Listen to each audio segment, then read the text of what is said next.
আপনি কি কখনো ভেবে দেখেছেন এত সুন্দর রঙিন প্রজাপতি কিভাবে জন্মায়? কারণ কেউ যদি বলে যে এই প্রজাপতিটি একসময় একটি হামাগুড়ি দেওয়া শুঁয়োপোকা ছিল, তবে সেটি বিশ্বাস করা মনের জন্য কিছুটা কঠিন। কিন্তু এটাই সত্য। প্রজাপতির জীবন শুরু হয় একটি পাতার ওপর যত্ন সহকারে রাখা খুব ছোট একটি ডিম হিসাবে। কয়েকদিন পর ডিম ফুটে বের হয় শুঁয়োপোকা। এই পর্যায়ে জীবনের একমাত্র লক্ষ্য হল শুধু খাওয়া। শুঁয়োপোকা ক্রমাগত খেতে থাকে, দ্রুত বৃদ্ধি পায় এবং বারবার তার গায়ের চামড়া পরিবর্তন করে, কারণ তার শরীর এত দ্রুত বৃদ্ধি সামলাতে পারে না। তারপর হঠাৎ করেই সবকিছু বদলে যায়।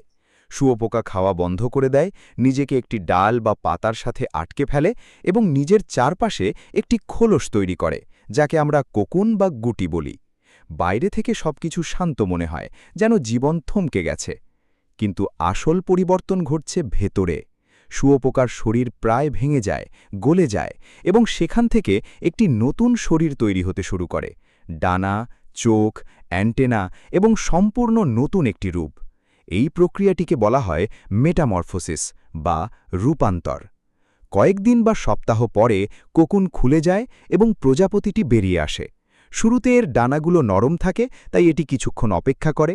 ডানাগুলো তরল দিয়ে পূর্ণ হয় এবং তারপর এটি তার প্রথম উড়ান শুরু করে।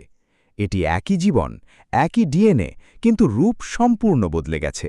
একটি প্রজাপতি কেবল জন্মায় না, এটি নতুন করে তৈরি হয়।